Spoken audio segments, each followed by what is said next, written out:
বাংলাদেশের বাইরে পৃথিবীর বিভিন্ন প্রান্তে যে যেখান থেকে চ্যানেল আই দেখছেন, আপনাদের সকলকে সাদর আমন্ত্রণ তৃতীয় মাত্রা দেখবার জন্য। প্রিয় দর্শক, সাম্প্রতিক নানা বিষয় নিয়ে কথা বলবার জন্য আমার সঙ্গে স্টুডিওতে রয়েছেন বাংলাদেশের জাতীয়তাবাদী দল বিএনপি জাতীয় স্থায়ী কমিটির সদস্য, বাংলাদেশ সরকারের সাবেক মন্ত্রী এবং সাবেক সংসদ সদস্য আমির খসরু মাহমুদ চৌধুরী। চৌধুরী, আপনাকে স্বাগত তৃতীয় মাত্রায়। বিগত সরকারের সময়ে আমরা সরকারের যে ভাষ্য শুনেছি সেটা হচ্ছে যে বিএনপি জামাত দেশকে ধ্বংস করে দিয়েছে এবং তাদেরকে নিশ্চিহ্ন করবার চেষ্টা করেছে। নানা অভিযোগ, দুর্নীতি, লুটপাট, দুর্নীতিতে চ্যাম্পিয়ন হওয়া।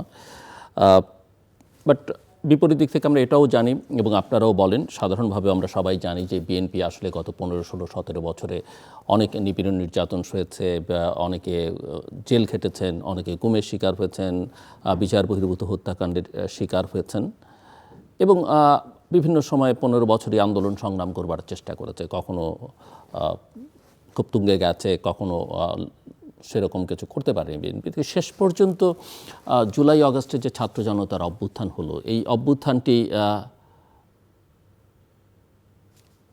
কথা বললে খুব বেশি বলা হবে না, বা আপনারাও দাবি যে দল হিসেবে আপনাদেরই সবচেয়ে বেশি কর্মী জীবন দিয়েছে এই আন্দোলন সংগ্রামের সময়। আপনারা সেই সময় অনেকেই জেলে ছিলেন এবং অংশগ্রহণকারীদের মধ্যেও দল হিসেবে সাধারণ মানুষ তো অংশ নিয়েছেই, বিএনপির নেতাকর্মীরা সবচেয়ে বেশি ছিল, কিন্তু আন্দোলনের নেতৃত্বের যে কৃতিত্ব সেটা বিএনপি দাবি করতে পারছে না বা পারেনি, বা কেউ সেটা তাকে দিচ্ছেও না। এমনকি আজকে এই 8 মাসে এই যে অন্তর্বর্তীকালীন সরকারের সময় বিএনপির বিরুদ্ধে অভিযোগ হচ্ছে যে বিএনপি ক্ষমতায় যাবার জন্য মরিয়া হয়ে গেছে, বিএনপি চাঁদাবাজিতে ব্যস্ত। নতুন পার্টি যেটা হলো এনসিপির প্রধান নাহিদ ইসলাম, তিনি বলছেন যে বিএনপি প্রশাসন এমনভাবে দখল করেছে যে নিরপেক্ষ নির্বাচনই আসলে সম্ভব নয় এবং বিএনপি সংস্কারের কথা বলে মুখে বটে, কিন্তু আসলে তারা চায় না, তারা এখন ক্ষমতায় গিয়ে লুটপাট করবার জন্যই মরিয়া হয়েছে। এইসব অভিযোগের আসলে কি জবাব আপনার কাছে, আপনি কি দেবেন বিএনপি শীর্ষস্থানীয় নেতা হিসেবে? আপনি তো অনেকগুলো প্রশ্ন করে ফেলেছেন।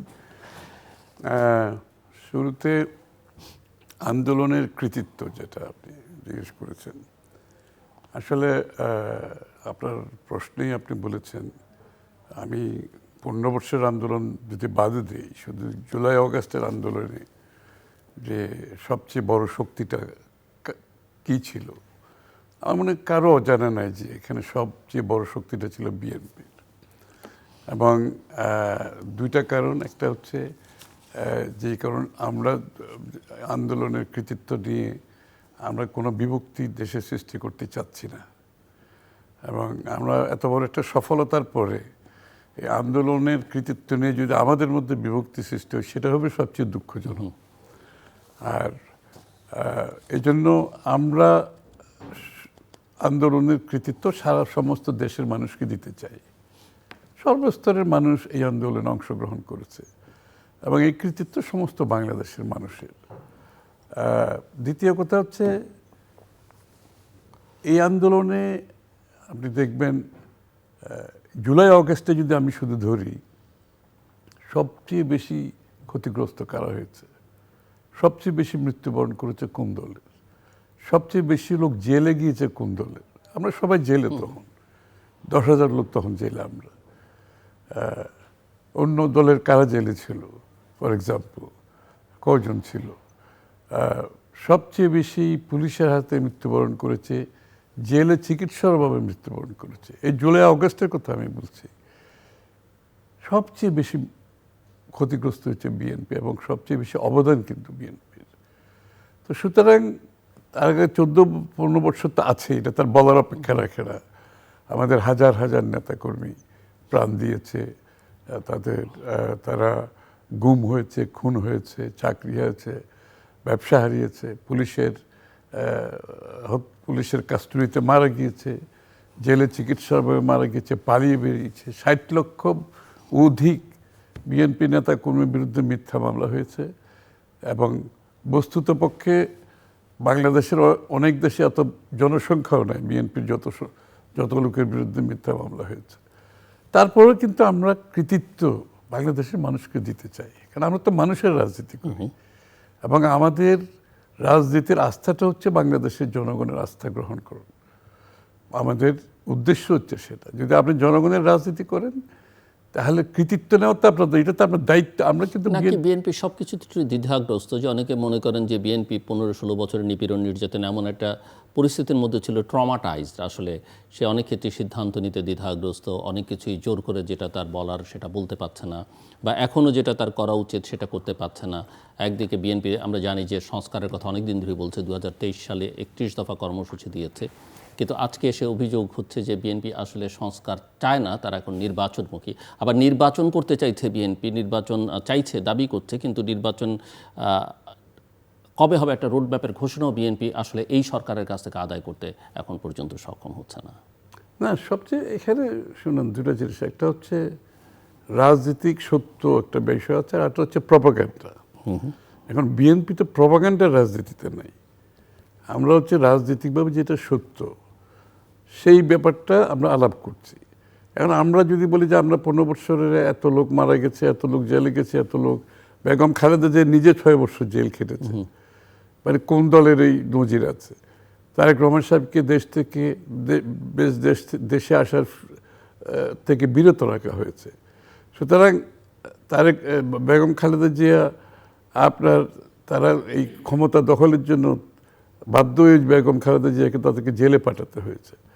তো সুতরাং এখানে তো কৃতিত্ব নিতে গিয়ে যদি আমরা এইগুলোকে প্রপাগান্ডায় পরিণত করি, যেটা আওয়ামী লীগ যে কাজগুলো করেছে সবসময়, আপনি দেখবেন এই আওয়ামী লীগের পুরো রাজত্বটাই ছিল একটা প্রপাগান্ডার রাজনীতি। তা বিএনপি তো প্রপাগান্ডার রাজনীতি করছে না। এখন আমাকে যদি এইসব বলতে হয়, আমরা কি আমাদের অবদান কি, আমাদের ত্যাগ কি, এটা তাদের দীর্ঘ ইতিহাস বলতে হবে।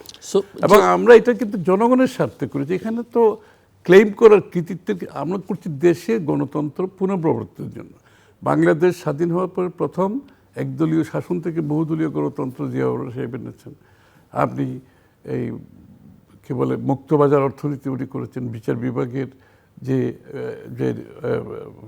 সেপারেশন সেটাও উনি করেছেন, তারপরে এই পার্লামেন্টারি ডেমোক্রেসি সেটাও বেগম এখন এত কৃতিত্বের ভাগিদার হওয়ার তো আমাদের প্রয়োজন নেই। আমাদের রাজনৈতিক দল হিসাবে আমাদের দায়িত্ব পালন করেছি, এখানে কৃতিত্ব দেওয়ার কিছু নাই, প্রপাগান্ডারও কিছু নাই। প্রপাগান্ডা তো আমরা দেখেছি শেখ হাসিনার 15 বছরে।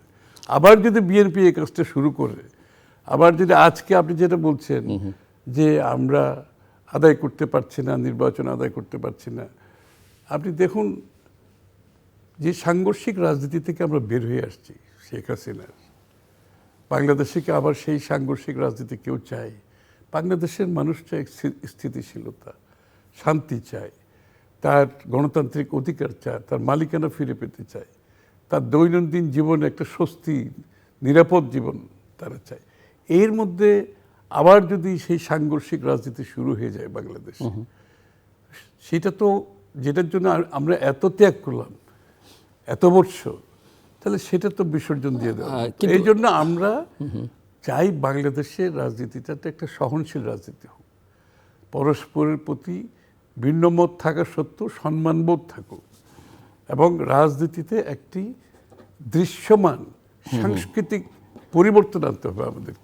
কিন্তু আপনি কি মনে করেন যে রাজনৈতিক দলগুলোর কথা, ইনক্লুডিং বিএনপি বা সরকার, তাদের কথা শুনছে বা সরকারের সঙ্গে আমরা দেখছি আপনারা মাঝে মধ্যেই ডায়ালগে পড়ছেন, এখন তো ঐকমত্য কমিশন আপনাদের সঙ্গে ডায়ালগ করছে, কিন্তু আপনি কি মনে করেন যে সরকারের সঙ্গে পলিটিক্যাল পার্টিগুলোর এনগেজমেন্টটা যেরকম হওয়া উচিত সেরকম আছে? এবং একই সঙ্গে আমি আপনার কাছ থেকে বুঝতে চাইবো বা শুনতে চাইবো যে আপনি কি মনে করেন এই সরকার যেটা আছে প্রফেসর মাহমুদ ইউনূসের নেতৃত্বে, এই সরকারের চরিত্র কি, কিভাবে কি নামে এই সরকারকে আসলে ডাকবেন? আমরা অন্তর্বর্তীকালীন সরকার বলছি, বাট না, কারেক্টলি এটা তো অন্তর্বর্তীকালীন সরকার, অর্থাৎ এটা একটা ট্রানজিশন গভর্নমেন্ট, অর্থাৎ এটা স্টপ গ্যাপ মেজার।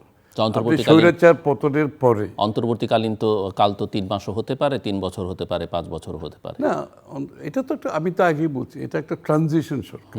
মানে স্বৈরাচার পতনের পরে বাংলাদেশের মানুষ যে গণতন্ত্রের জন্য লড়াই করেছে, তাদের প্রধান দায়িত্ব হলো ট্রানজিশন টু ডেমোক্রেটিক অর্ডার, প্রধান দায়িত্ব।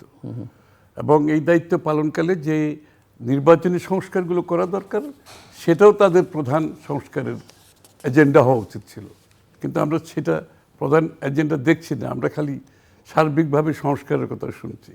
তো তাদের প্রথম এজেন্ডা ছিল নির্বাচনী সংস্কার করা এবং তার মাধ্যমে গণতান্ত্রিকভাবে একটি নিরপেক্ষ গ্রহণযোগ্য নির্বাচনের মাধ্যমে একটি সরকারকে শান্তিপূর্ণভাবে ক্ষমতা হস্তান্তর করা, বাংলাদেশে গণতান্ত্রিক অর্ডার ফিরিয়ে আনা, গণতান্ত্রিক প্রক্রিয়া চালু করা এবং এই ধারা আমরা যাতে অব্যাহত রাখতে পারি সেদিকে মনোযোগী হওয়া। সুতরাং এখানে আপনার যে সার্বিক কর্মকাণ্ডে যেটা আমরা দেখতে পাচ্ছি, ওনারা নির্বাচনী সংস্কার চেয়ে অন্য সংস্কার নিয়ে ব্যস্ত হয়ে গেছে। সংস্কারের অসুবিধা নাই তো, সবাই সংস্কার। সবার আগে বিএনপি বলেছে 7 বছর আগে ভিশন 2030 মাধ্যমে সংস্কারের কথা বলা হয়েছে। তারপরে 27 দফা দিয়ে বিএনপি বলেছে যখন বিএনপি বিরোধী দলে ছিল, আর এখন ক্ষমতার কাছাকাছি এসে সংস্কার ভুলতে বসেছে কিনা সেই না, এটাই তো বলছি যে সংস্কার কথাটা আনলাম তো, রাজনৈতিক অঙ্গনের সংস্কারের প্রস্তাবটা আনছে তো বিএনপি 7 বছর আগে। এরপরে 27 দফা সংস্কারের প্রস্তাব বিএনপি একা এনেছে। তারপরে আমরা যুগপৎ আন্দোলনে যারা আছি একসাথে, এই স্বৈরাচারের বিরুদ্ধে আমরা একসাথে রাস্তায় লড়েছি। তারপরে আমরা সবাই মিলে 31 দফা সংস্কার শেখ হাসিনা পালানোর 2 বছর আগে দিয়েছি। সুতরাং সংস্কারের কথাটা আমরা রাজনীতি অঙ্গনে আমরাই এনেছি, সংস্কারের প্রস্তাবও দিয়েছি, একেবারে নির্ধারিত প্রস্তাব দিয়েছি, স্পেসিফিক আমরা প্রস্তাব দিয়েছি কি কি সংস্কার করা হবে। 31 দফার মধ্যে এটা আছে এবং এর মধ্যে এটা আমরা আবার সরকারের যে আমাদের মতামত চেয়েছে সেখানে সাবমিট করা হয়েছে সংস্কার প্রস্তাব। এখন তো ব্যাপারটা খুব সহজ, এটা কি ঘোলাটে না করে সব পার্টি যেখানে সংস্কারের প্রস্তাব দিয়েছে, বিএনপি তার 31 দফার ভিত্তিতে দিয়েছে, এইখানে কোথায় কোথায় ঐক্যমত আছে। এখন ইউনূস সাহেব নিজেই বলেছেন ঐক্যমতের পরিপ্রেক্ষিতেই সংস্কার হবে। তো ব্যাপারটা তো খুব সহজ ব্যাপার, আমরাও একই কথা বলছি। ঐকমত্য কতটা দেখছেন আপনি? ঐকমত্য কমিশন তো আপনাদের সঙ্গে প্রায় কয়েক দফা মিটিং করলো এবং সেখানে আসলে ঐকমত্য কতটা দেখা যাচ্ছে? এবং যে রাজনৈতিক দলগুলোর কথা বলছেন, আপনারা এটাও বলেছেন যে যারা একসঙ্গে আন্দোলনে ছিলেন তারা একসঙ্গে সরকারও গঠন করবেন, সেটা অন্য প্রসঙ্গ। কিন্তু যেমন নবগঠিত এনসিপি তারা বলছে সংস্কার ছাড়া নির্বাচন হবে না। তারা বলছে বিগত সরকারে যারা ছিল তাদের বিচারবাদ, ফ্যাসিবাদের দোসর যারা, তাদের বিচার ছাড়া নির্বাচন হবে না। এমনকি জামাত সর্বশেষ যেটা বলেছেন যে তারা স্থানীয় সরকারের নির্বাচন আগে চান জাতীয় সংসদ নির্বাচনের আগে। তাতে বোঝা যায় যে আপনাদের সঙ্গে চিন্তার বা মতৈক্যটা অনেক দূরত্ব অন্তত নির্বাচন তো থাকতেই পারে, সেটা অসুবিধা নেই। কিন্তু বিষয়টা হচ্ছে ঘুরে ফিরে ঐক্যমতে আসতে হবে, এই তো বিষয়টা হচ্ছে প্রত্যেকটি দলের, এটাও আমাদেরকে বুঝতে হবে, প্রত্যেকের নিজস্ব দর্শন ভাবনা চিন্তা আছে প্রত্যেকটি দলের। সুতরাং আমাদের মধ্যে যে একমত হবে এটা হওয়ার কোনো কারণ নেই। আমরা তো এখানে বাকশাল করতে বসে নেই আবার বাংলাদেশে। প্রত্যেক দলের নিজস্ব চিন্তা ভাবনা থাকতে পারে, কিন্তু বিষয়টা হচ্ছে আপনার এই মুহূর্তে সিদ্ধান্ত ঐক্যমত ব্যতীত হওয়ার কোনো সুযোগ নেই।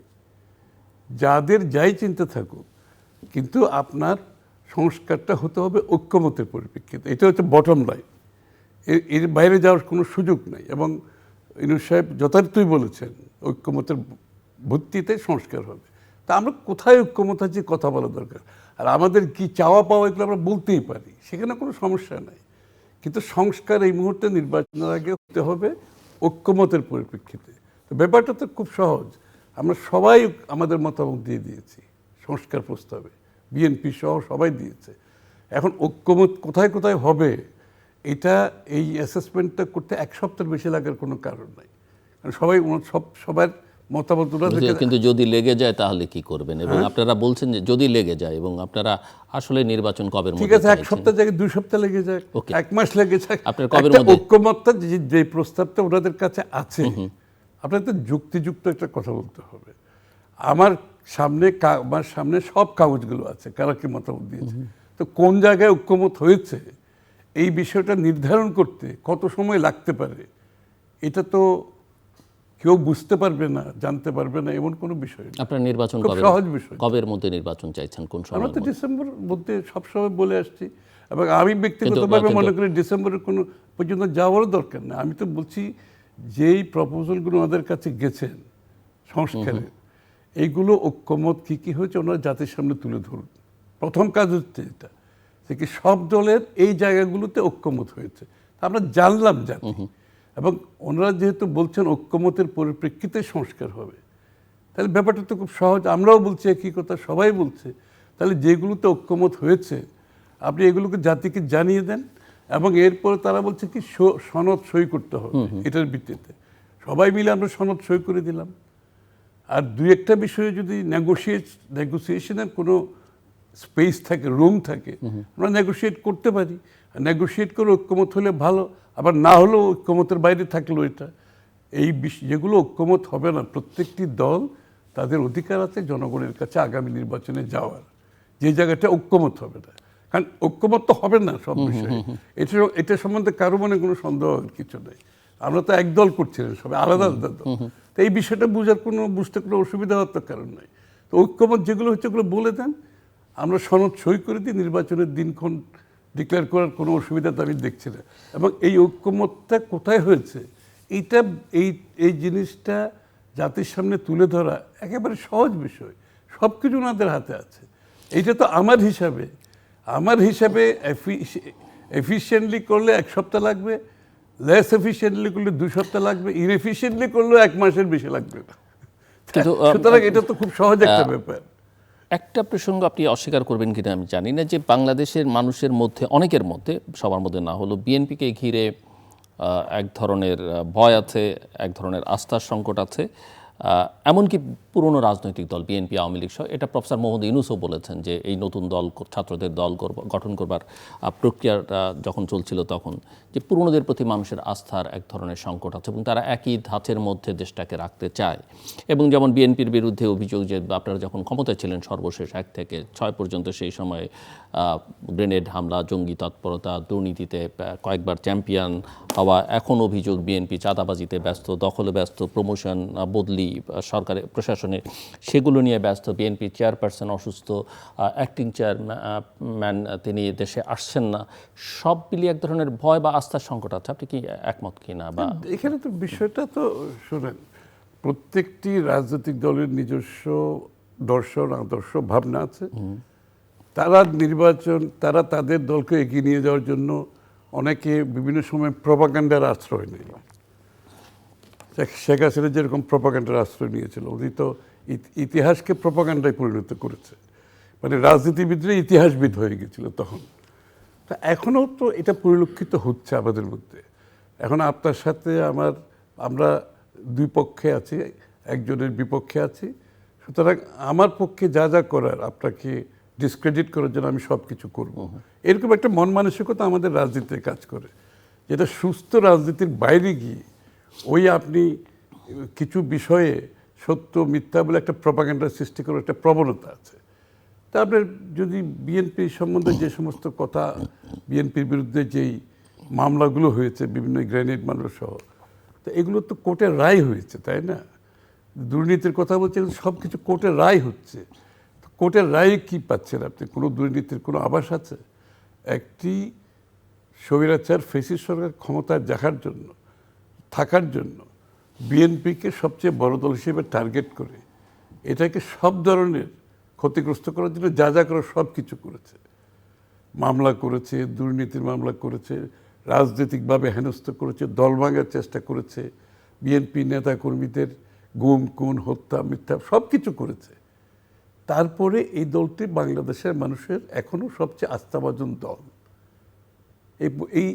এটা তো বাংলাদেশের জনগণের সিদ্ধান্ত। আপনার এটা টেস্ট কোথায়? আমরা যে যাই বলতেই পারবো। আমি আবারও বলছি, টেস্ট কোথায়? টেস্ট হচ্ছে একটি নির্বাচন, আর নির্বাচন হচ্ছে গণতন্ত্রের বাহক। তা আপনি টেস্টে গেলেই তো হয়। আমরা সবাই প্রপাগান্ডাও করব, আমরা সবার বিরুদ্ধে আমরা যদি যেখানে মনে করি ক্রিটিসিজমের জায়গা করবো। At the end of the day test হচ্ছে বাংলাদেশের জনগণকে সিদ্ধান্ত নেবে। আপনি যদি গণতন্ত্রে বিশ্বাস করেন, তো জনগণের সিদ্ধান্তের জন্য তো আমরা 16 বছর লড়াই করেছি, জনগণের মালিকানার জন্য লড়াই করেছি।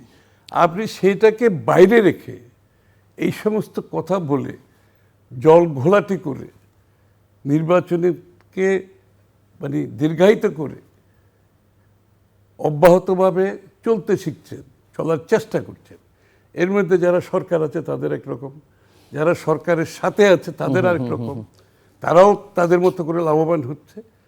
তাইলে এই দলগুলো যদি নির্বাচনকে সম্মুখীন হতে ভয় পায়, জনগণের সম্মুখীন হতে ভয় পায়, জনগণের উপর যদি এদের আস্থা না থাকে, তাহলে তো এই ধরনের পানি ঘোলাটে করার কথা বলতেই থাকবে, এই ধরনের মন্তব্য চলতেই থাকবে। যে আলটিমেট টেস্ট হচ্ছে ওরা যদি ওদের কথাগুলো জনগণের কাছে নিয়ে যায়, তো জনগণকে আপনি ডিসাইড করতে দেন। বাংলাদেশের জনগণ তো রাজনৈতিকভাবে খুব একটা সচেতন জনগণ, আমরা সবাই জানি। তারা বলুক না, নির্বাচনে যাক, এবং নির্বাচনের কথাগুলো জনগণকে কি বলুক না।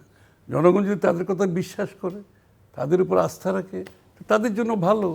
সেই কাজটা না করে আপনি পানি ঘোলাটে করে দীর্ঘায়িত করার চেষ্টা করছেন ক্ষমতাকে। সমস্যা তো ওই জায়গায়। আমাদের মধ্যে তো আর্গুমেন্ট, নিজেদের মধ্যে রাজনৈতিক দলগুলোর মধ্যে প্রতিযোগিতা তো থাকবেই, এবং তারা প্রতিযোগিতায় জেতার জন্য সব কিছু করবে। বাট টেস্টটা হচ্ছে তো ওখানে কি, নির্বাচনে গিয়ে জনগণের আস্থা নেওয়া। তো সেই জায়গাটা না গিয়ে বাকি কাজগুলো করতে কোনো লাভ হচ্ছে না এখানে। শেখ হাসিনার শাসনামলের যে দুর্নীতি, লুটপাট, অর্থনীতি, ব্যবসা বাণিজ্যের চিত্র, এইসব বিষয়ে মোটামুটি দেশবাসী সবাই জানে, এবং কি পরিমাণ টাকা দেশের বাইরে চলে গেছে। আপনি বিভিন্ন ফোরামে এইসব বিষয়ে। তারপরে আমি আরেকটু বলি আপনার আগের প্রশ্ন। বাংলাদেশের যত সংস্কার হয়েছে জন্মের পর থেকে, একদলীয় বাকশাল থেকে, বহুদলীয় গণতন্ত্র থেকে, মুক্তবাজার অর্থনীতি থেকে, বিচার বিভাগ, অর্থনৈতিক সংস্কার, আপনার কি বলে সংসদীয় গণতন্ত্র থেকে যত রাজনৈতিক সংস্কার হয়েছে, যত অর্থনৈতিক সংস্কার হয়েছে বাংলাদেশের জন্মের পর থেকে, যেই কারণে বাংলাদেশ আজকে যেখানে দাঁড়িয়ে আছে, এখনও এত কিছুর এই অর্থনীতিকে লুটপাট করার পরও এখন কিন্তু টিকে আছে। এটার মূল উদ্যোগ তো হচ্ছে বিএনপি। সব সংস্কারগুলো তো বিএনপির হাতে করা। মুক্তবাজার অর্থনীতির সব সংস্কার বিএনপির হাতে করা।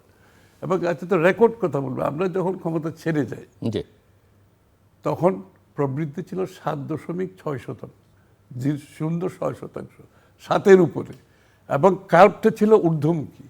সেই ধারা যদি অব্যাহত থাকতো বিএনপির, বাংলাদেশ তো এখন 10-11% প্রবৃদ্ধি হওয়ার কথা। তো বিএনপির সফলতা তো এই জায়গায় যে বাংলাদেশকে একটা তলাবিহীন ঝুড়ি থেকে একটা সমৃদ্ধ, অর্থনৈতিকভাবে সমৃদ্ধ অর্থনীতির জায়গায় নিয়ে এসছে তো বিএনপির উদ্যোগে। আজকে বাংলাদেশের যত সংস্কার, অর্থনৈতিক, রাজনৈতিক, সব তো বিএনপির গোড়া। সুতরাং আপনি, তারা তাদের কথা বলতেই পারে, ঠিক আছে, তারা রাজনৈতিক প্রতিযোগিতায় অনেক কিছু বলবে, কিন্তু সেটার বিচারক তো হচ্ছে জনগণ। সো আমি যেটা বলছিলাম যে ওই শাসনামলের সম্পর্কে বা অর্থনীতির চিত্র নিয়ে আপনি প্রচুর কথাবার্তা বলেছেন, আপনার দল এবং সবাই আমরা কম বেশি আলোচনা করেছি। পরিবর্তিত পরিস্থিতিতে অগাস্টের পরে এই অন্তর্বর্তীকালীন সরকারের সময়, যেখানে প্রফেসর মোহাম্মদ ইউনূস সরকারের নেতৃত্বে আছেন, একজন আন্তর্জাতিকভাবে সম্মানিত ব্যক্তিত্ব, তখন অনেকের মধ্যেই আশার একটা সঞ্চার হচ্ছে যে অর্থনীতিটা ঘুরে দাঁড়াবে, এবং সরকারটা হোয়াইট পেপার কমিশনও করেছিল বিগত আমলের অর্থনীতির ফালচাল বোঝার জন্য, এবং তারা রিপোর্টও দিয়েছে। কিন্তু কমিশন প্রধান ডক্টর দেবপ্রিয় বলেছেন যে রিপোর্ট দেওয়ার 6 মাসের পরেও কিছু হয়নি। বাট সামগ্রিকভাবে আপনি কি দেখেন এই 8 মাসে অর্থনীতির গতি প্রকৃতি কতটা ইতিবাচক ধারায় প্রবাহিত হচ্ছে, বা আপনার অন্য কোনো অবজারভেশন থাকলে আপনি? দেখুন, আমি কিন্তু একটা কথা পরিষ্কার করে বলতে চাই, আমি এই সরকারের অর্থনৈতিক সফলতা, রাজনৈতিক সফলতা নিয়ে আলোচনা যেতে চাই না। কেন? এইটা তাদের দায়িত্ব না। বিষয়টা কিন্তু এরকম, ওনাদের দায়িত্ব হচ্ছে ট্রানজিশন সরকার হিসাবে নির্বাচনী সংস্কারগুলো করে কত তাড়াতাড়ি ওনার ডেমোক্রেটিক। আপনি বলছেন তাদের দায়িত্ব না, তারা বলছে অনেক কাজ তারা করে ফেলছে, বা তাদের অনেক ন্যারেটিভ, এবং যে কারণে তাদের এখন 5 বছর ক্ষমতায় থাকা দরকার এই সরকার। তাইলে না, সেটা তো আরেকটা বিষয়। তো তাইলে তো যেহেতু তারা ডেলিভার করছে না, এটা তো আমার কাছে এখন মনে হচ্ছে শেখ হাসিনার কথাগুলোর প্রতিধ্বনি হচ্ছে যে আমি উন্নয়ন করছি, আমি এটা করছি। জনগণের ভোট দরকার নেই, মানে আমি তো অনেক ভালো ভালো কাজ করতেছি। আর তাও তো সে একটা ওই ফলস নির্বাচনের মাধ্যমে ন্যারেটিভটা ডেভেলপ করেছে।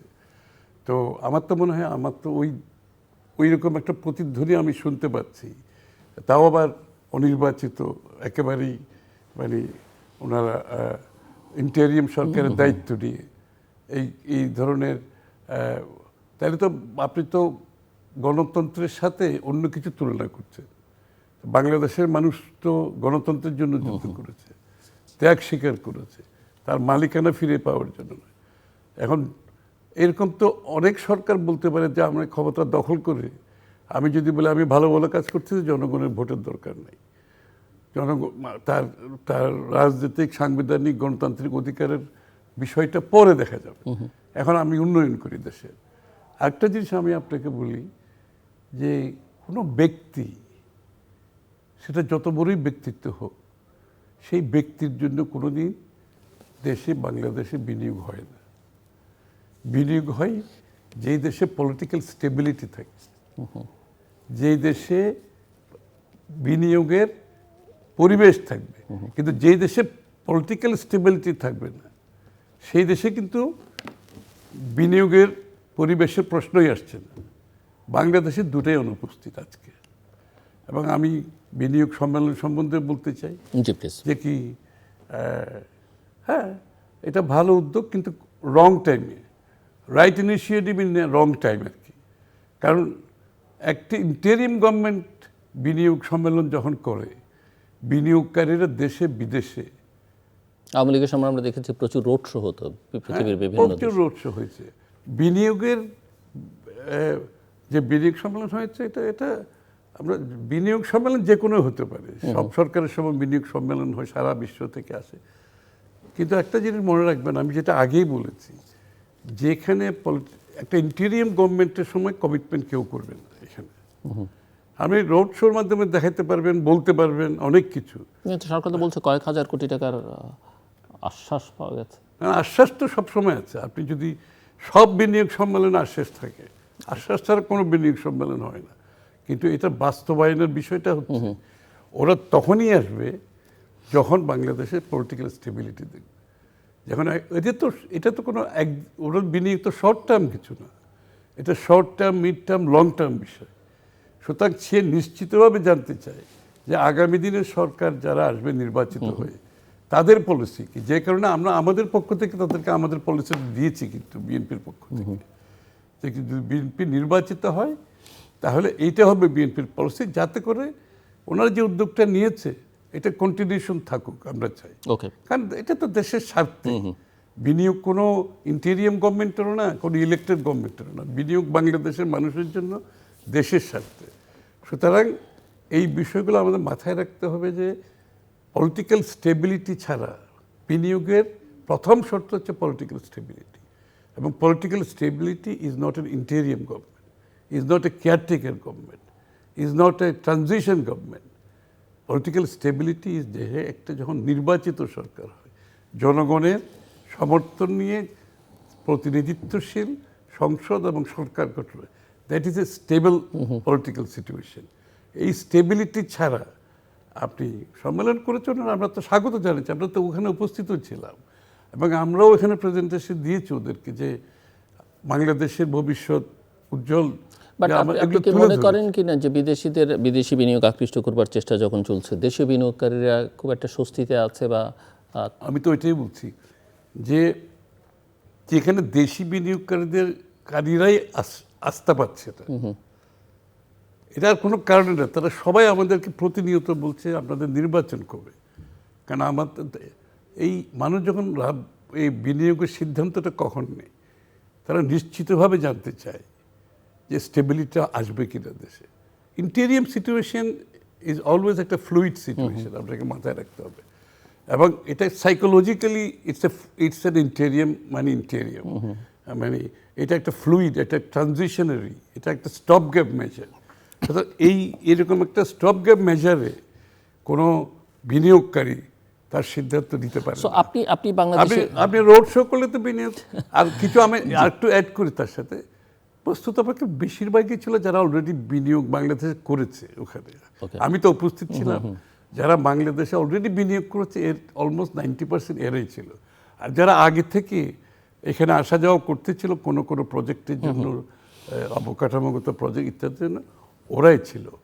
রিয়েলি ওর বাইরে বস্তুতপক্ষে যারা আছে সিদ্ধান্ত নিয়ে এই মুহূর্তে কেউ বিনিয়োগ করতে আসবে না যতক্ষণ রাজনৈতিক স্টেবিলিটি না হবে বাংলাদেশে। এবং অনেকে আমি জানি আপনাকে এরকম ইনভেস্টমেন্ট আমি জানি বাংলা অফিস করে ফেলেছে। একটা জাপানি ইনভেস্টমেন্টের কথাই বলি, নাম বলতে পারছি না। ইনভেস্টমেন্ট করেছে, জায়গাও নিয়েছে, কিন্তু স্থগিত রেখেছে। এটা তারা স্থগিত রেখেছে। তারা বলছে আমরা নির্বাচন পর্যন্ত দেখছি। সো অনেকেই এবং আমাদেরকে কিন্তু সবাই জিজ্ঞেস করেছে আপনাদের নির্বাচন কবে। এই যে যত ইনভেস্টার আসছে ওদের সাথে তো আমাদেরও মিটিং হয়েছে, সবাই জিজ্ঞেস করছে নির্বাচন কবে, একটা প্রশ্ন সবার মুখে। সো আমি একটু আপনার কাছ থেকে বুঝতে চাই, এই আলোচনাটা করিডোরে আছে যে বিএনপি আসলে দেশের অর্থনীতির যে হালচাল, বিএনপি ক্ষমতায় গিয়েও আসলে খুব বেশি সুবিধা করতে পারবে না ম্যানেজ করা। তো আপনি বাংলাদেশের অর্থনীতির ভবিষ্যৎ, নিকট ভবিষ্যতে ধরি যদি আমি আগামী 5-6 বছরের বিবেচনাকে, আপনি কোথায় দেখেন যখন বাংলাদেশ এলডিসি গ্রাজুয়েশনের পথে এবং বাংলাদেশ সিদ্ধান্ত নিয়েছে যে এটা তারা বাংলাদেশ অ্যাচিভ করতে চায়, এবং অ্যাট দ্য সেম টাইম যখন কিছু গ্লোবাল ইস্যুজও সামনে আসে, ধরা যাক সাম্প্রতিককালে ডোনাল্ড ট্রাম্পের যে ট্যারিফ পলিসি কিংবা ভারতের হঠাৎ করে ট্রান্সশিপমেন্ট বাতিল, এই ধরনের পরিস্থিতি মিলিয়ে এবং উত্তেজনা আছে দেখছি আমরা, আঞ্চলিক নানা রকমের উত্তেজনার মধ্যে বাংলাদেশ আছে, সেখানে আপনি বাংলাদেশের অর্থনীতির ভবিষ্যৎ গতি প্রকৃতি এবং এই যে এলডিসি গ্রাজুয়েশন কথা বললাম, আমরা গ্রাজুয়েশনের পথে যাচ্ছি বটে, কিন্তু তার জন্য যে প্রস্তুতি দরকার সেগুলো কতখানি দেখতে পান আপনি? না, খুবই ক্রিটিক্যাল টাইম, এই জন্য একটা নির্বাচিত সরকারের বেশি প্রয়োজন। কারণ হচ্ছে ব্যাপারটা হচ্ছে এগুলো short term, mid term, long term বিষয়, এগুলো কোনো স্বল্প মেয়াদির মধ্যে সব কিছু সমাধানের বিষয় এখানে নাই কিন্তু। এবং এলডিসি গ্র্যাজুয়েশনের কথা আপনি যেটা বলছেন, আসলে তো এলডিসিটা এটা একটা ব্লাফ দেশের মানুষকে দিয়েছে যে কি দেশের অর্থনীতি যে জায়গায় গিয়েছে এখন আমরা এলডিসি গ্র্যাজুয়েশনে চলে যাচ্ছি। কিন্তু আসলে যদি আপনি তখনকার পরিস্থিতির সাথে আজকের বাংলাদেশের অর্থনৈতিক পরিস্থিতি তুলনা করেন, বাংলাদেশের অর্থনীতি কতটুকু পিছিয়ে গেছে, মানে গ্র্যাজুয়েশনের জন্য তো পরের কথা, কতটুকু পিছিয়ে গেছে। আর্থিক খাত বলেন, শেয়ার বাজার বলেন, আপনার বিনিয়োগ বলেন, প্রাইভেট সেক্টর বিনিয়োগ বলেন, প্রাইভেট সেক্টর ক্রেডিট বলেন, প্রাইভেট সেক্টর কনফিডেন্স বলেন, আজকে সব কিছু বাংলাদেশের অত্যন্ত একটি বড় ধরনের সমস্যার সম্মুখীন। কিন্তু যেখানে ডেপোজিটারের ব্যাংকে টাকা দিতে পারছে না, যে বিনিয়োগকারী টাকা ব্যাংক কোত্থেকে দেবে, স্টক শেয়ার বাজার কমপ্লিটলি ডিস্ট্রয়েড, মানুষের ফান্ড রেজটা কোত্থেকে করবে, বিনিয়োগ কোত্থেকে আসবে, এবং আমাদের আন্তর্জাতিক মানদণ্ড রেটিং কয়েক ধাপ নেমে গিয়েছে। তো সুতরাং এই জায়গাতে গ্র্যাজুয়েশন চিন্তা না করে আমরা দেশের সেলভেশনটা এখন সবচেয়ে বেশি গুরুত্বপূর্ণ।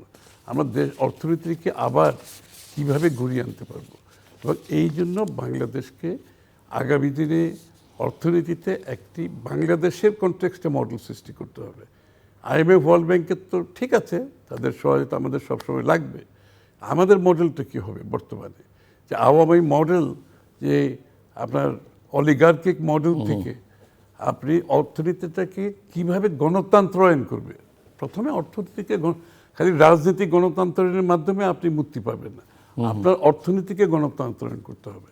অর্থাৎ যেটা দিয়ে বিএনপির প্রথম চেয়ারম্যান সাহেব শুরু করেছিল, যে বাংলাদেশের সকল মানুষের সমান অধিকার থাকতে হবে অর্থনীতিতে পার্টিসিপেশন করার জন্য, অর্থনীতিতে তাদেরকে ইন্টিগ্রেট করার জন্য। আপনার একেবারে কৃষি খাত থেকে শুরু করে, ম্যানুফ্যাকচারিং থেকে শুরু করে, সেবা খাত থেকে শুরু করে, আপনি সর্বস্তরের বাংলাদেশের মানুষের পার্টিসিপেশন কীভাবে নিশ্চিত করবেন। এন্টারপ্রেনার্সদের মধ্যে আপনি কি সকলে কি লেভেল প্লেইং ফিল্ডে অপারেট করতে পারবে কি পারবে না, এখান থেকে মার্কেট অপারেট করবে নাকি সরকার চালিত অর্থনীতি হবে, অথবা পৃষ্ঠপোষকতার রাজনীতি হবে। সেই জায়গাগুলোতে আমাদেরকে ইকোনমিক মডেল, নতুন মডেলে আমাদেরকে সিদ্ধান্ত নিতে হবে থ্রু ডেমোক্রেটাইজেশন অফ ইকোনমি। সকলের জন্য লেভেল প্লেইং ফিল্ড থাকতে হবে। এবং বাংলাদেশ হচ্ছে ওয়ান অফ দ্য বিশ্বে এখন ওই যে যখন লুটপাট করতে হবে, যখন অলিগার্কদের অর্থনীতি হয়, তখন কিন্তু নিয়ন্ত্রণ বেড়ে যায়। আপনি দেশের আইন কানুনে কিন্তু নিয়ন্ত্রণ বাড়তে থাকে। এটা হচ্ছে তাদেরকে প্রোটেক্ট করার জন্য, তাদের জন্য সুবিধা সৃষ্টি করার জন্য। বাংলাদেশ বর্তমানে একটা ওভার রেগুলেটেড কান্ট্রি। আপনাকে এই রেগুলেশন থেকে বের হতে সিরিয়াস ডিরেগুলেশন করতে হবে, লিবারালাইজেশন করতে হবে। আপনাকে অর্থনীতিটাকে এই অলিগার্কি থেকে আপনাকে মুক্ত করে আনতে হবে। এবং বিশেষ করে বাংলাদেশের ডেমোগ্রাফিক ডিভিডেন্টের যে উইন্ডোটা আছে, এটা তো বেশি দিন থাকে না, এগুলো তো একটা টাইম আছে। এগুলো এর মধ্যে আমাদের নতুন প্রজন্মকে মাথায় রেখে, এটা কিন্তু কিওয়ার্ড, আমাদের নতুন প্রজন্মকে আমরা কিভাবে একটি স্কিল জনশক্তি করতে হবে, একটা মানব সম্পদে তৈরি, জনসংখ্যা তো থাকতে হবে, এটাকে আপনার সম্পদে তৈরি করতে হবে। এইটার জন্য আপনাকে বড় ইনভেস্টমেন্ট করতে হবে, বিনিয়োগ করতে হবে শিক্ষা খাতে, স্বাস্থ্য খাতে। এবং আমরা বলেছি বিএনপির পক্ষ থেকে আমি জিডিপির 5% করে শিক্ষা খাত এবং স্বাস্থ্য খাতে বিনিয়োগ করবে। অনেক বড় অঙ্ক, আমি জানি অনেকের চোখ বড় হয়ে যাবে এই অঙ্ক শুনলে, কিন্তু এটা আমরা করতে সক্ষম হব। আমরা বলছি প্রথম 18 মাসে আগামী সরকার যদি আমরা নির্বাচিত হই, 18 মাসে আমরা 1 কোটি এমপ্লয়মেন্ট সৃষ্টি করতে হবে, কর্মসংস্থান সৃষ্টি করতে হবে। এবং আমরা এটা কিন্তু কাজও করে ফেলেছি। 1 কোটি লোক কিভাবে, সেটার জন্য তো যথেষ্ট বিনিয়োগ ছাড়া তো আর সিরিয়াস বিনিয়োগ লাগবে। আর কর্মসংস্থান না হলে বিনিয়োগ তখনই আসবে যখন আপনার ইকোনমিকে আপনি ডিরেগুলেট করবেন, লিবারালাইজ করবেন। দেশেও বিনিয়োগ হবে, বিদেশিও বিনিয়োগ হবে। এবং বিনিয়োগ এবং এমপ্লয়মেন্ট বলতে আমি শুধুমাত্র চাকরির কথা বলছি না, সেলফ এমপ্লয়ের কথা বলছি, বিদেশি বিনিয়োগের কথা, বিদেশে কর্মসংস্থানের কথা বলছি। এবং এই যে বিশাল আমাদের যে জনশক্তি, বিশেষ করে শিক্ষিত জনশক্তি যারা উঠে আসছে, তাদের জন্য এমপ্লয়মেন্ট ক্রিয়েট করার জন্য, মানে কর্মসংস্থান অথবা আত্মকর্মসংস্থান, বিশাল একটা আপনাকে দুয়ার খুলে দিতে হবে। এখানে skill development, up skilling, reskilling, all source of investment, আপনার হেভি ইনভেস্টমেন্টে যেতে হবে। যেমন অনেকগুলো এরিয়াতে আইটি রিলেটেড বিজনেসগুলোতে বিশাল একটা, এখন হচ্ছে টেকনোলজি এবং আর্টিফিশিয়াল ইন্টেলিজেন্স হচ্ছে আপনার সামনে দিয়ে এগিয়ে যাওয়ার মূল অস্ত্র হবে আপনার এটা। এইখানে আপনাকে বিনিয়োগ করতে হবে, আপনার জনগণকে, ইয়াং জেনারেশনের সাথে এটার সাথে সম্পৃক্ত করতে হবে, তাদেরকে এটার অংশীদারিত্ব করতে হবে। এটার জন্য আমরা বলছি 5% অফ জিডিপি আপনি শিক্ষা খাতে, স্বাস্থ্য খাতে বিনিয়োগ করতে হবে। তার মাধ্যমে আপনার জনসংখ্যাকে আপনি মানব সম্পদে পরিণত করার জন্য একটা বড় বিনিয়োগ করতে হবে, ইনভেস্টমেন্ট এখানে আমাদের করতে হবে। এমনকি আমি বলি আমাদের দেশের অনেকগুলো আপনার কি বলবো বাণিজ্যিক কর্মকাণ্ড আছে যেগুলোকে আমরা মনিটাইজ করতে পারি না, ট্রেডেবল গুডসে পরিণত করতে পারি না। যেমন একেবারে আমাদের গ্রামে গঞ্জে কুটির শিল্প থেকে শুরু করে আমাদের যারা স্কাল্পচার আছে, আমাদের পেইন্টার আছে, আমাদের আপনার কি বলে এই আমাদের কত ধরনের গান আছে বাংলাদেশে, আমাদের নাটকে, আমাদের লোকজন এগুলোতে, যেমন ইউকেতে এটাকে বলে ক্রিয়েটিভ ইন্ডাস্ট্রি, এটার অবদান কিন্তু বিশাল ব্যাপার। এটাকে তাদেরকে সাপোর্ট দিতে হবে, তাদেরকে টেকনোলজি দিতে হবে, তাদেরকে ডিজাইনের হেল্প করতে হবে, তাদেরকে আর্থিকভাবে সহায়তা, পলিসিগত সহায়তা দিতে হবে।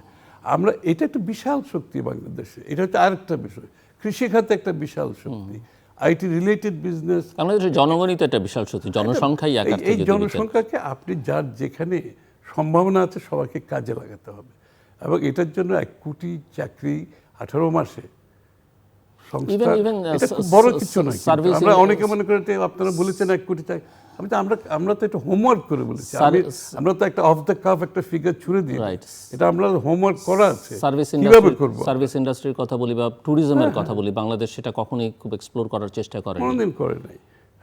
সার্ভিস বিশাল ব্যাপার। আপনি বিএনপি যদি ট্র্যাক রেকর্ড, যখন প্রথম সরকার, দ্বিতীয় সরকার, তৃতীয় সরকার, আমাদের গ্রোথ রেটটা আপনি দেখেন 3% থেকে 5% থেকে 7.06%। এখন এই গ্রোথটাকে আমাকে 8% ওভার নিয়ে যেতে হবে। এই যে স্বপ্নের কথা আপনি বলছেন বা কর্ম পরিকল্পনার কথা বলছেন, ভূ রাজনৈতিক এবং ভূ অর্থনৈতিক বাস্তবতাকে অস্বীকার করে সেটা আবার করা যাবে না। তো সেই জায়গায় আপনি দীর্ঘদিন যাবৎ বাংলাদেশ জাতীয়তাবাদী দল বিএনপির ফরেন রিলেশনসের দায়িত্বে আছেন এবং নেতৃত্ব দিয়েছেন। আপনার কাছে আমি একটু বুঝতে চাই যে বাংলাদেশের পররাষ্ট্রনীতি এই যে বর্তমান বিশ্ব বাস্তবতা কী হওয়া উচিত আসলে, এবং আর সাম্প্রতিক কিছু ইস্যু যদি আমি টানি, আজকে যে ভারত এবং পাকিস্তানের মধ্যে যে সমস্যা, সেখানে ইচ্ছে হোক অনিচ্ছায় হোক বাংলাদেশের প্রসঙ্গটা অনেকে বুঝে হোক না বুঝে হোক জড়িয়ে পড়বার একটা প্রবণতা দেখা যাচ্ছে। সেখানে বাংলাদেশ আসলে কী রোল প্লে করা উচিত? মিয়ানমারের সঙ্গে বাংলাদেশের রোলটা কী হবে? যে রোহিঙ্গা ইস্যু, প্রধান উপদেষ্টা আশা ব্যক্ত করছেন যে আগামী ঈদ তারা রোহিঙ্গারা মিয়ানমারে গিয়ে করবে, কিন্তু বাস্তবতা কী, বা সেখানে আমরা যথেষ্ট অ্যাক্ট করতে পারছি কিনা? দুটো প্রধান ইস্যুই আমি আপনার কাছ থেকে একটু বুঝতে চাই যে আপনি কীভাবে দেখেন এবং সামগ্রিকভাবে ফরেন পলিসিটা আসলে কী হওয়া উচিত। আপনি চীন ভারতকে কিভাবে ব্যালেন্স করবেন, আপনি চীন যুক্তরাষ্ট্রকে কিভাবে ব্যালেন্স করবেন? আমাদের মতো একটা দেশ স্ট্র্যাটেজিক্যালি যেখানে আছি এবং আমাদের দেশের সাইজ অফ দ্য ইকোনমি সব কিছু মিলিয়ে আমাদের বিএনপি কিন্তু সবসময় এটা করে আসছে আগে থেকে, সেটা হচ্ছে মাল্টিল্যাটারালিজম। আমরা কোনো দেশকেন্দ্রিক পলিসি করা আমাদের জন্য সম্ভব হবে না। We should be open to all the countries of the world. যার সাথে আমাদের পররাষ্ট্রনীতির মধ্যে যাদের কাছ থেকে যাদের সাথে সম্পর্ক রেখে বাংলাদেশ লাভবান হবে। বাংলাদেশের দেশ এবং দেশের মানুষের যে আমাদের বেনিফিট আসবে, আমাকে সেই জায়গায় যেতে হবে। এই জন্য আমাকে মাল্টিল্যাটারাল ভিউজটা আমাকে কন্টিনিউ করতে হবে। চাইনার সাথে আমাদের যে জায়গাগুলোতে স্ট্রেংথ আছে, কম্পারেটিভ অ্যাডভান্টেজ আমাদের যেটা আছে এটা আমরা ব্যবহার করতে হবে। চায়নার সাথে যত বিনিয়োগের যে বিষয়টা করতে হবে, ইকুয়ালি আমেরিকার বেলাও তাই, ইউর বেলায়, প্রত্যেকটা রাষ্ট্রের বেলায়, যুক্তরাজ্য, আমি সবগুলো দেশের সাথে আমরা ওপেন থাকবো। আমরা কোনো দেশকেন্দ্রিক পলিসি করা ঠিক হবে না। বিগত দিনে আমরা দেখেছি আমাদের দেশকেন্দ্রিক পলিসি করে সেটা আমাদের অর্থনীতিতে লাভ হয় না, রাজনীতিও ধ্বংস হয়েছে এবং বাংলাদেশ আজকে এখানে এসে দাঁড়িয়েছে। কোনো দেশকেন্দ্রিক আমরা যেতে পারবো না। আমাদের সকলের সাথে সুসম্পর্ক রাখতে হবে।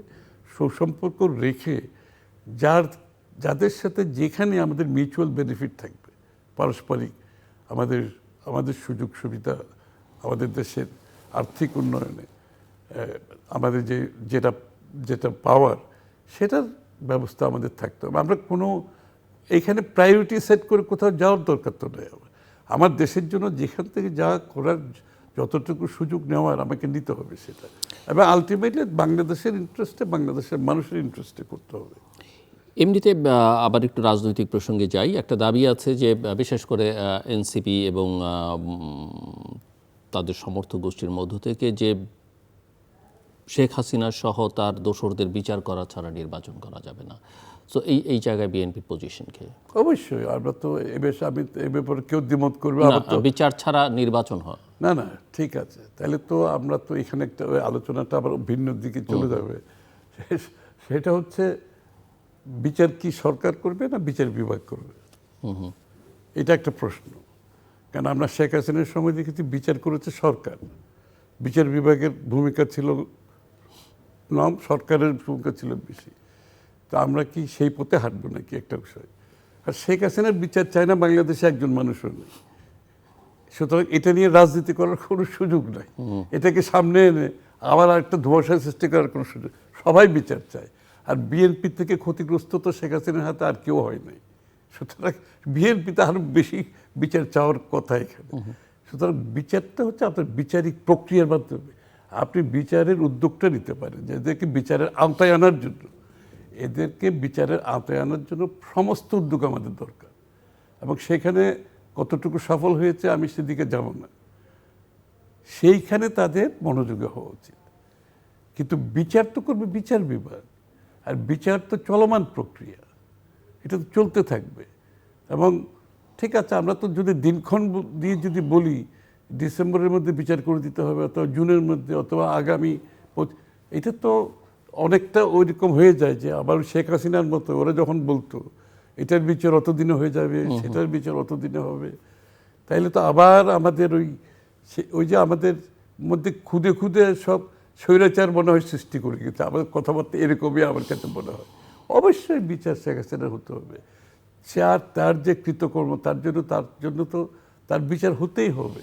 এতগুলো মানুষের জীবন নিয়েছে, এতগুলো মানুষ গুম হয়েছে, খুন হয়েছে, পঙ্গু হয়েছে, এতগুলো মানুষের জীবন ধ্বংস হয়ে গেছে। 60 লক্ষ বিএনপির নেতাকর্মীর বিরুদ্ধে মিথ্যা মামলা দিয়ে অনেকে একেবারে সর্বহারা হয়ে গেছে। মানে অনেকের পরিবারের সদস্যরা মৃত্যুবরণ করেছে হার্ট অ্যাটাক হয়ে, আর সহ্য করতে না পেরে। অনেকে তাদের পরিবারের সদস্যরা এখনো খুঁজে পাচ্ছে না। অর্থাৎ এগুলোর বিচার তো না হলে তো আগামী দিনের জন্য তো আমাদের জন্য এই ক্ষত থেকেই যাবে, এটা তো হতে হবে। আওয়ামী লীগ কি নির্বাচনে অংশ নিতে পারবে না পারবে না, আওয়ামী লীগকে ব্যান করা হবে কি হবে না, এই নিয়েও বিতর্ক আছে এবং সেখানেও বিএনপির পজিশন নিয়ে নানা রকমের কথাবার্তা। না, আমাদের অবস্থা সেখানে পরিষ্কার। এখানে ব্যান করা তো বিএনপিরও দায়িত্ব না, অন্য দলেরও দায়িত্ব না। এইগুলোর ব্যান যে কোনো রাষ্ট্র, কাউকে যদি আপনাকে বন্ধ করে, যেমন আমরা যখন জামাতে ইসলামকে ব্যান করেছি তারও প্রতিবাদ করেছি তখন। আর এখনো যদি আওয়ামী লীগকে ব্যান করতে হয়, সেটারও তো একটা প্রক্রিয়া আছে। তারপরে প্রক্রিয়া করেন না, কেউ তো মানা করছে এটা, কিন্তু কেউ তো বলতে পারবে না যে আমি এটাকে ব্যান করে দেবো। ব্যান করতে চাইলে এটারও একটা প্রক্রিয়া আছে। এটা তো এক্সিকিউটিভ অর্ডার দিয়ে আপনি কাউকে ব্যান করবেন না, তাই না? আওয়ামী লীগের নির্বাচনে অংশ নেওয়া না নেওয়ার ইস্যু, আওয়ামী লীগ যদি ব্যান না হয়, আওয়ামী লীগ যদি নির্বাচনে অংশগ্রহণ করতে চায়, আমার মনে হয় না বাংলাদেশে আওয়ামী লীগের নির্বাচনে অংশগ্রহণের মতো অবস্থা আছে, সেটা আমি মনে করি না। আওয়ামী লীগ সেই অবস্থায় আছে, আমি তো মনে করি না। তারা যে বাংলাদেশের মানুষের সম্মুখীন হতে পারবে নির্বাচনে, তারা যে তাদের সেই ক্ষমতা আছে, আমি তো মনে করি না। জনগণের সাথে তারা জনগণের সম্মুখীন হওয়ার মতো মনোবল, তার নৈতিক অবস্থান, সব কিছু তাদের আজকে অনুপস্থিত। সুতরাং আওয়ামী লীগের কোনো আদেশ দিয়ে তাদেরকে নির্বাচনের বাইরে রাখা বা এটাও তো আবার প্রক্রিয়ার ব্যাপার। যেটা আপনি আইয়ুব খানের সময় ওটা কি বলে, কি একটা অর্ডার দিয়ে কতগুলো রেগুলেশনের মাধ্যমে বলেছিল এর মধ্যে যারা পড়বে, ভুলে গেলাম আমি টার্মটা, যে ওই নির্দেশ এর মধ্যে যারা, এই ফ্রেমওয়ার্কের মধ্যে যারা পড়বে, যাদের বিরুদ্ধে পাওয়া যাবে, তারা নির্বাচন করতে পারবে না। তো সেটাও আলোচনার বিষয় হতে পারে, আলোচনা করা যেতে পারে। আর আবার কোনো অসুবিধা নেই। আওয়ামী লীগের ফিরে আসাটা কেউ বাংলাদেশে স্বাগত জানাবে, এটা বিশ্বাস করার কোনো কারণ নেই।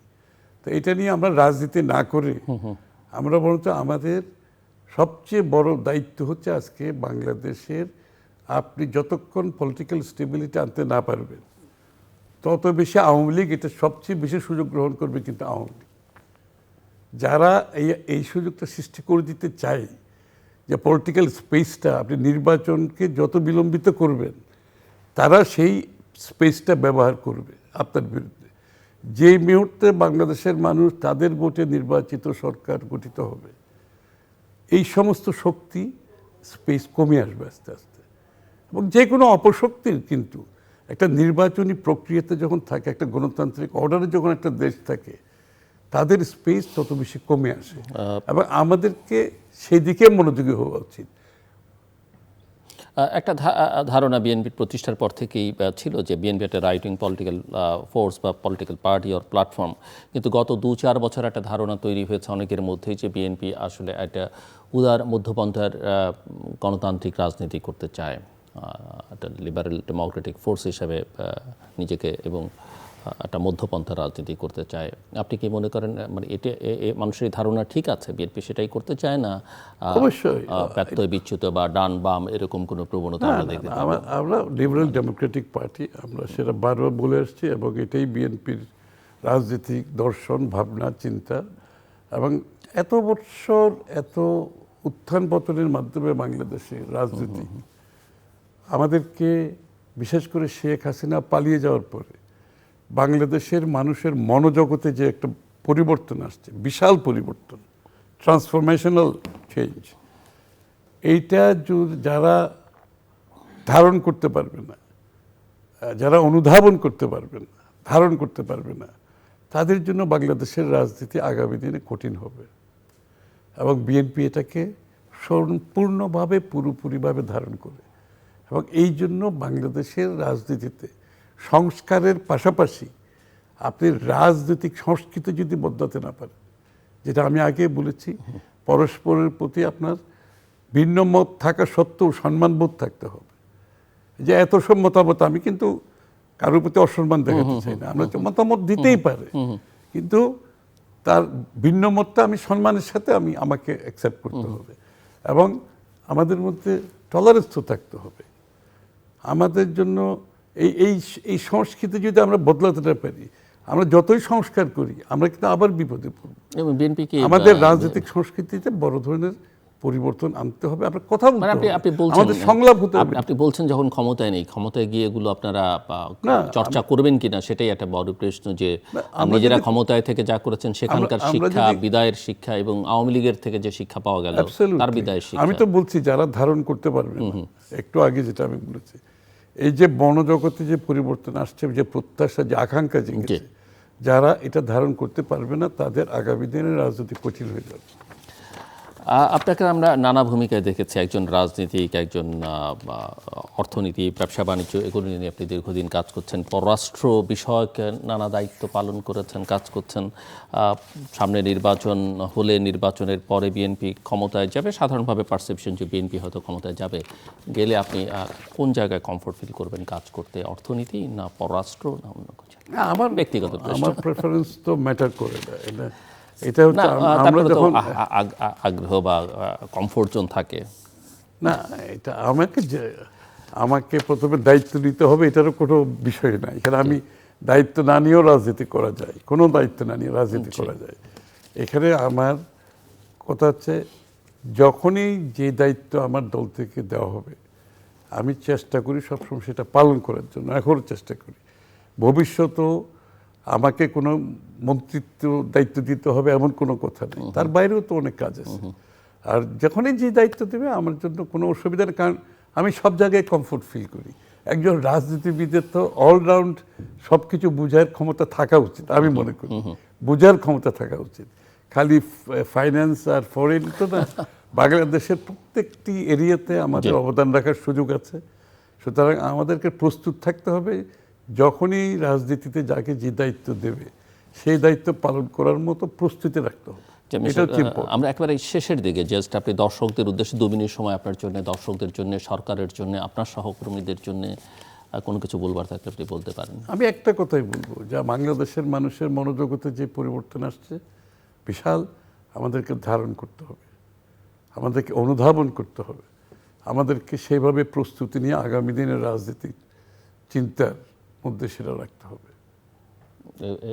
এবং একটা ছোট্ট প্রশ্ন করি, যে 31 দফা আপনাদের, আপনি কি মনে করেন যদি এবার ক্ষমতায় যান, আপনার 31 দফার কত দফা আসলে শেষ পর্যন্ত পূরণ করতে পারবেন অঙ্গীকার? কারণ একটা অভিযোগ আছে যে ক্ষমতায় গিয়ে আসলে ইশতেহার উল্টে পাল্টে দেখে না রাজনৈতিক দলগুলো, অঙ্গীকার একসময় 3 জোটের রূপরেখা ছিল, ক্ষমতায় গিয়ে কেউ আসলে সেগুলো চর্চা করেনি, অনেক অঙ্গীকার করেছে, অঙ্গীকার রক্ষা করেনি। একটা ধারণা আমরা পেতে পারি যে কতটুকু হলে আপনি খুশি হবেন বা মনে করবেন যে আসলে কমিটমেন্ট? এখানে আমি একটু বলি, এখানে আমার হাতে 1-1.5 মিনিট সময় আছে, সেই কারণে ইমপ্রেশনটা করলাম। 31 দফাটা কিন্তু হচ্ছে ওইভাবে অফ দ্য কাফ কিছু, আপনারা বলেছেন যে এটা ফ্লেক্সিবল। না, এটা একটা প্রসেসের মাধ্যমে আসছে, এটা দীর্ঘ প্রসেস। প্রথমে ভিশন 2030 দিয়েছি আমরা 6-7 বছর আগে, এরপরে পরবর্তীতে আবার জনগণের মতামতের পরিপ্রেক্ষিতে আমরা 27 দফা দিয়েছি, এবং আবার আমাদের সাথে যুগপৎ আন্দোলনে যারা, স্বৈরাচার বিরোধী আন্দোলনে যারা ছিল তাদের মতামতের পরিপ্রেক্ষিতে 31 দফা আসছে। সুতরাং এটা কিন্তু বিএনপির একা কোনো সংস্কার প্রস্তাব না, এটা অনেকগুলো, প্রায় এখন 42টা দলের মতো আছে, এবং আমাদের সাথে এখন আরো অনেকে যোগ দিচ্ছে, 50 দলের মতো হয়ে যাচ্ছে। তো এটা কিন্তু সকলের প্রত্যাশা যে আমাদের 31 দফা পরিপূর্ণভাবে পালন করতে হবে। এবং আপনি কোনো সময় দেখেন না যে কোনো দল একটা কথা বলে পরে গ্রামে গ্রামে গিয়ে, ডিস্ট্রিক্টে ডিস্ট্রিক্টে গিয়ে, থানায় থানায় গিয়ে 31 দফা প্রচার করছে। কোনো দল এটা বাংলাদেশে কোনো সময় করেনি। দেখবেন প্রত্যেক দিন কোনো না কোনো জায়গায় বিএনপির 31 দফা গ্রামে গঞ্জে আমরা নিয়ে যাচ্ছি। জনগণের কাছে 31 দফাটা আমরা গ্রহণযোগ্য করার চেষ্টা করছি। আগামী নির্বাচনে জনগণ যাতে আমাদেরকে 31 দফার ভিত্তিতে ভোট, আমাদেরকে তাদের প্রার্থীতে জয়ী করার চেষ্টা করবে। এবং আমরা শুধু যে 31 দফাকে সামনে নিয়ে আসছি তা না, আমাদের কমিটমেন্টটা কিন্তু আমরা প্রত্যেক দিনেই বলতেছি, এটাকে জনগণের কাছে নিয়ে যাচ্ছি। সাথে সাথে তারেক রহমান সাহেব যেটা করেছেন, উনি আরেকটা এর সাথে এটা বাস্তবায়নটাও নিয়ে আসছেন। উনি যে বলছেন 31 দফার আমরা নির্বাচনের পরে যদি জয়ী হয় তাহলে আমরা জাতীয় সরকারের মাধ্যমে যাদেরকে নিয়ে 31 দফা আমরা করেছি, কি বলে 31 দফা প্রণয়ন করেছি, তাদেরকে নিয়ে আমি বাস্তবায়ন করতে চাই। তো আমরা কিন্তু বাস্তবায়নের পার্টটাও কিন্তু ডিক্লেয়ার করে দিয়েছি। এরপরে যদি আমরা ফেল করি তাই জনগণ সিদ্ধান্ত নেবে। সদিচ্ছার কোনো ঘাটতি থাকবে না না না, আপনি মনে করছেন? প্রশ্নই তো, কারণ আমি অনেক তো ধন্যবাদ। বলছি এটা প্রসেস, এটা কিন্তু অন্যান্য দফার মতো না, এটা কিন্তু একটা লম্বা প্রসেসের মাধ্যমে অনেক কিছু আমরা চিন্তা ভাবনা করে ডিবেট করে নিজেদের মধ্যে বিতর্ক, বিভিন্ন দলের মধ্যে বিতর্ক, সুতরাং এই জায়গাটা এমনি আসা হয় নাই। এবং এটা এই কমিটমেন্ট এত স্ট্রং যে আমরা জনগণের কাছে গ্রামে গঞ্জে নিয়ে যাচ্ছি, এত স্ট্রং কমিটমেন্ট। সুতরাং আমাদের সংস্কার প্রস্তাব 31 দফা আমরা পরিপূর্ণভাবে, আমি রিপিট করতেছি, পরিপূর্ণভাবে পালন করতে। অনেক অনেক ধন্যবাদ মিস্টার আমির ইনশাআল্লাহ। খসরু মাহমুদ চৌধুরী। দর্শক, কথা বলছিলেন বিএনপি জাতীয় স্থায়ী কমিটির সদস্য আমির খসরু মাহমুদ চৌধুরী, এবং তিনি তার কথার মূল কথা হচ্ছে যে দেশের রাজনৈতিক অর্থনৈতিক উন্নয়ন প্রক্রিয়ায় জনগণের অংশগ্রহণকে নিশ্চিত করতে হবে, এবং সেটা করবার জন্যই একটি নির্বাচন, অবাধ, সুষ্ঠু, গ্রহণযোগ্য, অংশগ্রহণমূলক নির্বাচন বাংলাদেশের জন্য জরুরি, এবং সেটা না হলে, অর্থাৎ জনগণের প্রতিনিধিরা রাষ্ট্র ক্ষমতায় না থাকলে দেশে স্থিতিশীলতা আসে না, না রাজনৈতিক না অর্থনৈতিক। এবং একই সঙ্গে তিনি আশা ব্যক্ত করছেন অতীত অভিজ্ঞতার আলোকে এবং নিকট অতীতের অভিজ্ঞতার আলোকে যে বাংলাদেশের রাজনৈতিক সংস্কৃতিতে একটা ব্যাপক বিপুল পরিবর্তন সাধিত হবে, এবং আমাদের মনস্তত্ত্বেও আসলে অনেক বড় পরিবর্তন তার আকাঙ্ক্ষার মধ্যে আছে, এবং আমরা সেটা করবো বলেই তার ধারণা। তারা তো নিজেরা, যারা রাজনৈতিক নেতৃত্বে আছেন, সেটা করতে চানই। সাধারণভাবে নাগরিকদের মনস্তত্ত্বে একটা বড় পরিবর্তন আনতে হবে, এবং সেটা আসবে বলে তার ধারণা। আমাদের সঙ্গে থাকবার জন্য অসংখ্য ধন্যবাদ। আপনাদের সবার জন্য শুভকামনা।